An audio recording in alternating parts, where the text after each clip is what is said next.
એક બાબુ નિશાળમાં એડમિશન લેવા આવ્યો. પ્રિન્સિપાલ સાહેબે પૂછ્યું, બેટા તારા પપ્પા શું કરે? કે મારી મમ્મી કે. શાલકો બુદ્ધિદાયક. શાળો એ સલાહકાર હશે. પિતા મોટા ભાઈ ગમે એટલા વિદ્વાન હશે, બુદ્ધિશાળીનું નહીં સાંભળે, શાળો કે સાચું. આલ્પિનભાઈ અને તેજસભાઈ ને એમના જેવા કોઈ શાળા બનાવી હોય ને સારી વાત છે, સારા માર્ગે લઈ જાય. પણ કલિયુગમાં બધી વિષમતા છે. નારદજી કહે છે કે આ કલિયુગના બધા દોષો જોતા જોતા હું યમુનાજીના તટ પર આવ્યો. ત્યાં પ્રભુની લીલા થઈ હતી. એક વિચિત્રતા જોઈ. એક દુઃખી મન વાળી યુવાન સ્ત્રી એની પાસે સૂતેલા બે વૃદ્ધોને વારંવાર જગાડવાનો પ્રયત્ન કરી રહી હતી. ક્યારેક ક્યારે આળસ મળીને બેઠા થાય, પાછા અચેત થઈને ઢળી પડે. હું ગયો, મેં પૂછ્યું, દેવી તમે કોણ છો? પેલી સ્ત્રી કે ભો ભો સાધો ક્ષણમ તિષ્ઠ મત ચિંતામ અપિનાશય. હે મહાત્મન, થોડી ક્ષણો મારી પાસે બેસો, મારી ચિંતાનો નાશ કરો. કે છે ને મહાત્માઓની એક ક્ષણ પણ સાધારણ નથી હોતી. એક ઘડી આધે કી પુની આદ, તુલસી સંગત સાધુ કી કોટી કટે અપરાધ. અડધી ઘડી. ભાગવતમાં એનાથી વધારે કહેવાયું, ક્ષણાર્ધે ના પિતુલય ન સ્વર્ગમ ન પુનર્ભવમ ભગવત સંગી સંગસ્ય મર્ત્યા નામ કી મુતાશીષ. ભગવાનના ભક્તનો અડધી ક્ષણ સંગ મળે તો એની સાથે સ્વર્ગ સુખ કે મોક્ષની સુખની તુલના ન થઈ શકે. એવી દુર્લભ ક્ષણો હોય છે. સર્વોત્તમજીમાં શ્રી મહાપ્રભુજીનું શું નામ છે? સાનિધ્ય માત તદત્ત શ્રી કૃષ્ણ પ્રેમણે નમઃ. કેવલ શ્રી મહાપ્રભુજીના શ્રી વલ્લભના સાનિધ્યમાં આપણે જઈએ ને તો એ શ્રી કૃષ્ણમાં આપણો પ્રેમ થઈ જાય. એમનું સ્વરૂપ એવું છે. આ સંતોની ક્ષણ પણ દુર્લભ છે. નારદજી પૂછ્યું, દેવી તમે કોણ છો? પરિચય આપ્યો. અહમ ભક્તિ રીતે ખ્યાતા ઇમૌ મે તનયો મતો જ્ઞાન વૈરાગ્ય નામાનો કાલ યોગે ન જર્જરો. મારું નામ ભક્તિ છે. આ બંને મારા પુત્ર જ્ઞાન અને વૈરાગ્ય છે. અમે ત્રણેય વ્રજમાં આવ્યા. અહીં આવીને હું યુવાન થઈ ગઈ અને મારા બંને પુત્રો વૃદ્ધ થઈ ગયા. ભક્તિ પરિચય આપે. ઉત્પન્ના દ્રાવિડે સાહમ વૃદ્ધિમ કર્ણાટકે ગતા ક્વચિન ક્વચિન મહારાષ્ટ્રે ગુર્જરે જીર્ણતામ ગતા. મારો જન્મ દક્ષિણ ભારતમાં થયો. કર્ણાટકમાં મારી વૃદ્ધિ થઈ, મહારાષ્ટ્રમાં મને સન્માન મળ્યું અને ગુજરાતમાં આવતા આવતા હું જીર્ણ થઈ ગઈ. ભક્તિનું જન્મ સ્થાન દક્ષિણ ભારત છે. તમે જો જેટલા પણ આચાર્ય, શ્રી વલ્લભાચાર્ય, મધ્વાચાર્ય, નિંબાર્કાચાર્ય, રામાનુજાચાર્ય, શંકરાચાર્ય, આ બધાની મૂળ પરંપરા દક્ષિણની છે. આજે દક્ષિણ ભારતમાં જેટલું શુદ્ધ વૈદિક કર્મકાંડનું ભક્તિનું આચરણ થાય એટલું બીજે ન જોવા મળે. ભારતમાં નહીં, ભારતની બહાર કોઈ પણ સાઉથ ઇન્ડિયન ટેમ્પલમાં તમે જાઓ તો પુરુષો લુંગીમાં અને મહિલાઓ સાડીમાં જ જોવા મળશે તમને. ક્યારે એ લોકો પોતાની મર્યાદા નહીં તોડે. ખરાબ લાગે તો ક્ષમા કરજો, પણ સૌથી વધારે ધર્મની મર્યાદાઓ આપણે ગુજરાતીઓ જેટલી તોડી એટલી બીજાએ નહીં તોડી હોય. શીખ પાઘડી વગર ગુરુદ્વારામાં નહીં જાય. મુસલમાન માથે ટોપી પહેર્યા વગર નહીં જાય. ક્રિશ્ચનોના ગળામાં ક્રોસ હશે. જૈનો એમના ઉપકરણમાં દેરાસરમાં જાય છે. આજે એક હિન્દુ તરીકે આપણી ઓળખાણ શું, પરિચય શું છે? આજે મસ્તકનું તિલક ચાલ્યું ગયું, શિખા નથી રહી. હિન્દુના 16 સંસ્કારમાં શિખા છે. હિન્દુ માત્ર રાખવી જોઈએ. ગળામાંથી તુલસીની માળા ચાલી ગઈ. પહેરવેશ બદલાયો, ખાનપાન બદલાયું. આચાર વિચારનું જ્ઞાન નથી પોતાના ધર્મ કે પરંપરાના મૂલ્યોનું જ્ઞાન. મહારાષ્ટ્રના 300 મંદિરોમાં બોર્ડ પર લખાયું છે કે ટૂંકા કપડામાં મંદિરોમાં આવું નહીં. અમારે હવેલીમાં લખવું પડ્યું છે. વોચમેનને કેવું પડ્યું, અંદર નહીં આવવા દેવા તમારે. મોર્નિંગ વોક કરવા નીકળે, અડધી ચડ્ડી પહેરીને હવેલીમાં દર્શન કરવા આવે. મોર્નિંગ વોક કરવા નીકળ્યા હતા, વિચાર્યું દર્શન કરી લઈએ. આપણા લોકો માટે દર્શનની વેલ્યુ કેટલી. બહેનો સાંજે થેલી લઈને નીકળે, શાકભાજી પણ લઈ આવશો ને દર્શન પણ કરી આવશો. એટલે ઠાકોરજીની દર્શનની વેલ્યુ કેવલ શાકભાજી જેટલી. પછી કહે કે પ્રભુના દર્શન નથી થતા. હૃદયમાં તાપ લઈને નીકળો તો ઠાકોરજીના દર્શન થાય. શાકભાજી લેવા જાવ ને દર્શન કરવા જાવ તો એનો કઈ અર્થ નથી.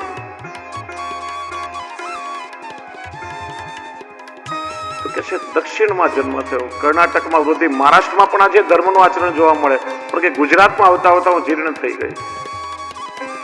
ભક્તિ જીર્ણ ક્યારે થઈ કહેવાય? કે જ્યારે ભક્તિ સાધ્ય ન રહેતા ભક્તિ સાધન બને. સ્વાર્થ માટે જ્યારે ભક્તિનો ઉપયોગ થવા લાગે ત્યારે કહેવાય કે ભક્તિ જીર્ણ થઈ છે. પોતાના માટે પર્સનલ શોપિંગ કરવા માટે દુકાનમાં જઈએ, હવે દુકાનદાર વૈષ્ણવ હોય ને શ્રીજી બાબાનું ચિત્ર હોય ત્યાં, તો કે લાગે છે તમે વૈષ્ણવ છો, આમ કંઠી બતાવીને કે હું એ વૈષ્ણવ છું, ઠાકોરજી માટે કંઈક લેવું છે, થોડા ભાવતાલ કરી આપો ને. સ્વાર્થ માટે ભક્તિનો ઉપયોગ થાય ત્યારે કહેવાય કે ભક્તિ જીર્ણ થઈ. કે છે ગુજરાતમાં આવીને જીર્ણ થઈ. પણ આજે આપણે જોઈએ કે ગુજરાત અને ગુજરાતીઓમાં જેટલો ભક્તિનો પ્રભાવ છે એટલો બીજે ઓછો છે. તો ટીકાકારોએ બહુ સુંદર વ્યાખ્યા કરી. ગુજરાતમાં આવીને ભક્તિ જીર્ણ થઈ એનો અર્થ શું? એક માટીનો ઢેપુ લઈએ, એમાં ધીરે ધીરે માટી ખેરવીએ તો કહેવાય આ માટીનો દડો જીર્ણ થઈ રહ્યો છે. પણ એમાંથી ખરેલી માટી ત્યાં કણકણમાં વ્યાપ્ત થઈ જાય છે. એમ ગુજરાતમાં આવીને ભક્તિ જીર્ણ થઈ એનો અર્થ ગુજરાતના કણકણમાં ભક્તિ આવીને આજે વસી ગઈ છે. અને કે છે ને બાળક અવસ્થા હોય તો ચંચલતા હોય, બાળક શાંતિથી ના બેસે, ચારે બાજુ દોડાદોડી કરી. યુવાનીમાં પણ ચંચલતા હોય, પણ વૃદ્ધાવસ્થામાં વ્યક્તિ એકવાર બેસે, હાથ પકડીને ઉભો કરવા વાળો કોઈ ન હોય ત્યાં સુધી ઉઠે નહીં. અને ઘડપણમાં જે મા બાપની સેવા કરે ને એને મા બાપનો વારસો મળે. આપણા સૌરાષ્ટ્રના ખેડૂતો ભલે નિશાળમાં ભણેલા નહીં પણ સમજદાર બહુ. અમારે ત્યાં એક વૈષ્ણવ બાપા સેવા કરતા, એમણે મને આ વાત કહી.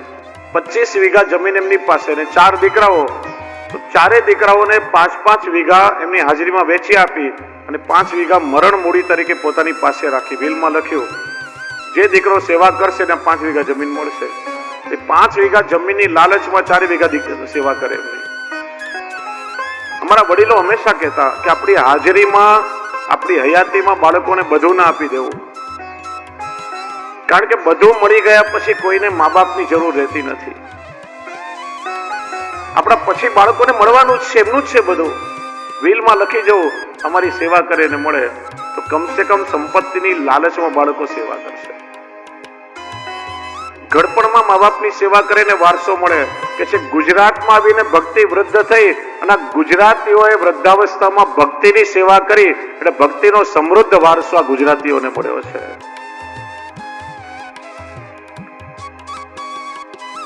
કે છે મારા દુઃખનું કારણ બતાવો.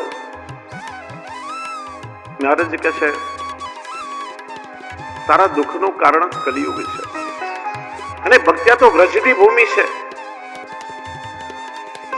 અહીં તો ભક્તિનું રાજ્ય છે. તારા સ્વરૂપને યાદ કર, તું પ્રભુની કેટલી પ્રિય છે.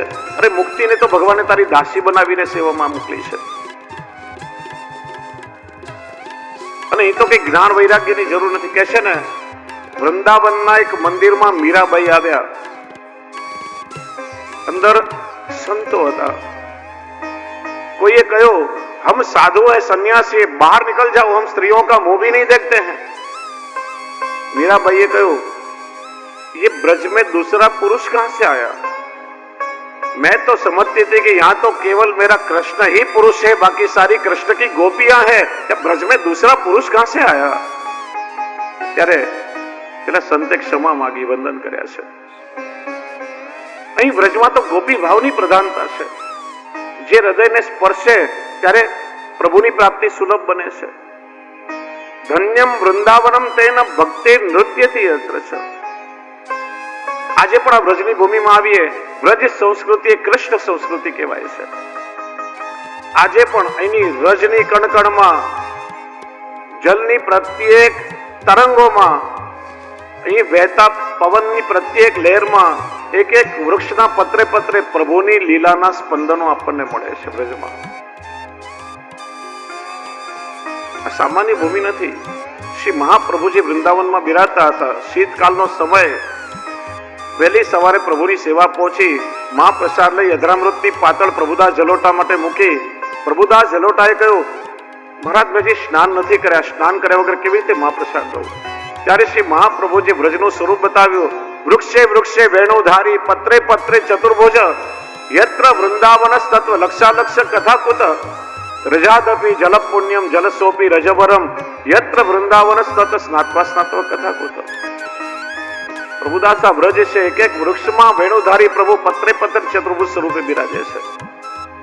અહીં જલ કરતા રજ અધિક અને રજ કરતા જલ શ્રેષ્ઠ છે. વ્રજમાં રજ કઈ છે? મુરારી પદ પંકજ સ્ફુરદ મંદરેણુત્કટમ. પ્રભુના ચરણારવિંદની રજ. જેમ યમુનાજીની રજ તમે જો હીરાકણીની જેમ આમ ઝળકતી હોય. અને બ્રજમાં જલ કયું? જલ કયું બિરાજે? સ્મર શ્રમજ લાણુ ભી સકલ ગાત્ર જય સંગમ. સાક્ષાત શ્રી યમુનાજી. તમે જલમાં સ્નાન કરો તો એ દેહ પુલકિત થાય, એટલે કદાચ આ વ્રજની રજ પણ તમારા દેહ પર ઉડીને લાગે તો એ તમારો દેહ કૃતકૃત્ય થઈ જાય. અહીંયા નાવાની પંચાયત શું કરવી? અને એ વ્રજના સ્વરૂપનું દર્શન કરી પ્રભુદાસ જલોટાએ ત્યારે ને ત્યારે મહાપ્રસાદ લીધા છે. એ ભક્તિ આ વ્રજની ભૂમિ છે. આ કલિયુગનો પ્રભાવ છે કે જ્યારથી કલિયુગ આવ્યો માણસમાં આચાર વિચાર રહ્યા નહીં, મન ફાવે એમ વર્તન કરવા લાગ્યો. તારા બંને પુત્રો વૃદ્ધ થયા. ભક્તિ કે આપ કહો છો કે આ કલિયુગના આવવાથી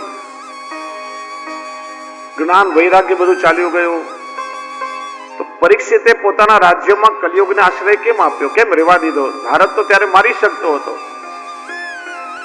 નારદજી કે જો ભક્તિ પરીક્ષિત ભગવદીય છે અને ભગવદીઓની દ્રષ્ટિ હંમેશા બીજાના સદગુણોને જુએ છે. કોઈ પણ વસ્તુમાં ગમે એટલા દુર્ગુણ હોય ને, પણ એમાં સદગુણો પણ રહેલા હોય. બંધ પડેલી ઘડિયાળ હોય ને, એ દિવસમાં 2 વાર સાચો ટાઈમ બતાવે. પરીક્ષિતે જોયું કલિયુગમાં અનેક અવગુણ છે, પણ કલિયુગનો એક સૌથી મોટો સદગુણ છે. યત ફલમ નાસ્તિ તપસા ન યોગે ન સમાધિના તત ફલમ લબ્ધે સમ્યક કલૌ કેશવ કીર્તનાથ.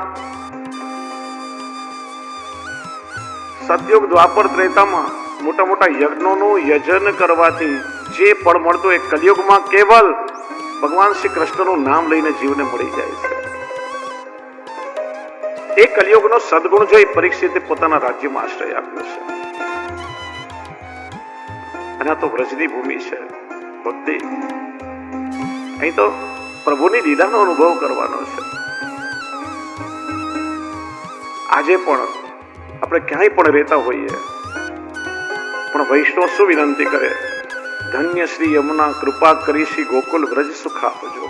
વ્રજની રજમાં અહર્નિશ અમને સ્થિર કરીને સ્થાપજો. વૈષ્ણવ હંમેશા વિનંતી કરતા. એનું કારણ આ વ્રજ એ આપણું પુષ્ટિ જીવોનું સર્વસ્વ છે. પિયર પણ કહી શકાય ને સાસરું પણ કહી શકાય. પિયરીઓ એટલા માટે કેમ કે આ પ્રભુનું નિજધામ છે, નિત્ય લીલા ધામ છે, અને આપણે પ્રભુના શ્રીઅંગમાંથી પ્રગટ થયા એટલે આપણું પિયર કહી શકાય. અને મનુષ્યનું શરીર મળ્યું, શ્રી વલ્લભે કૃપા કરી બ્રહ્મ સંબંધ કરાવ્યો, આપણું વરણ સાક્ષાત પ્રભુ સાથે કરાવ્યું એટલે વ્રજ આપણું સાસરું એ કહી શકાય. જીવતા અને શરીર છૂટ્યા પછી પણ પ્રત્યેક વૈષ્ણવના જીવનનો સૌથી મોટો મનોરથ મને વ્રજવાસ ક્યારે મળશે. એટલે વિનંતી કરે, ધન્ય શ્રી યમુના કૃપા કરી શ્રી ગોકુલ વ્રજ સુખા. નારદજી વેદની ઋચાઓનું ગાન કરે, ક્યારેક ગીતાના શ્લોક બોલે, ક્યારેક પુરાણના શ્લોક. વચ્ચે વચ્ચે જ્ઞાન વૈરાગ્ય આળસ મરડીને બેઠા થાય પણ પાછા ઢળી પડે. આ નારદજીના મુખ પર ચિંતા છે આ ત્રણેયના દુઃખને દૂર કરવાની. સંતો ક્યારે પોતાની ચિંતા ન કરે. ત્યાં સામે સનત કુમારો મળ્યા, બધી વાત કરી. સનત કુમારો કે નારદજી ચિંતા ન કરો, જ્ઞાન વૈરાગ્ય ભક્તિના દુઃખને દૂર કરવાનો ઉપાય પહેલેથી જ વિદ્યમાન છે. ભાગવતજીની કથાનું આયોજન કરો. ભાગવતજીનું શ્રવણ કરી ત્રણેયના દુઃખો દૂર થશે. નારદજી કે હું જાણું છું ત્યાં સુધી ભાગવત વેદ ઉપનિષદ અને ગીતાનો સાર છે. તો વેદ ઉપનિષદ અને ગીતાના શ્લોકથી પણ જેમનું દુઃખ દૂર ન થયું તો ભાગવતથી કેવી રીતે દૂર થશે? કે સામે શું દેખાય છે કે આંબાનું ઝાડ, આંબાના ફળ કેવા લાગે? મીઠા લાગે. એ મધુરતા ક્યાંથી આવી?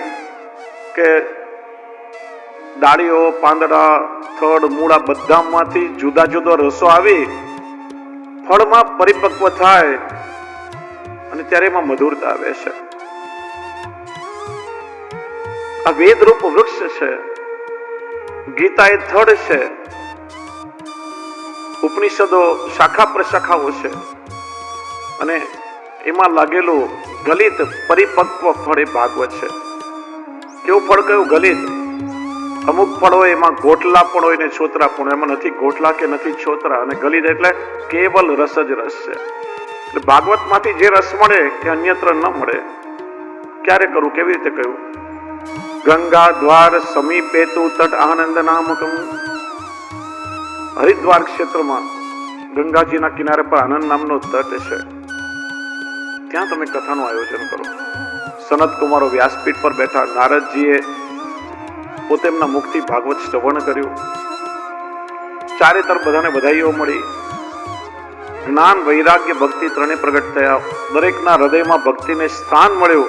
જ્ઞાન વૈરાગ્યના અંગો પુષ્ટ થવા લાગ્યા. બધા દેવો, ઋષિ મુનિઓ બધા જ કથાનું શ્રવણ કરવા આવ્યા. પ્રભુ પણ પોતાનું નિજધામ છોડી પોતાની લીલાનું ગુણગાન શ્રવણ કરવા પધાર્યા છે.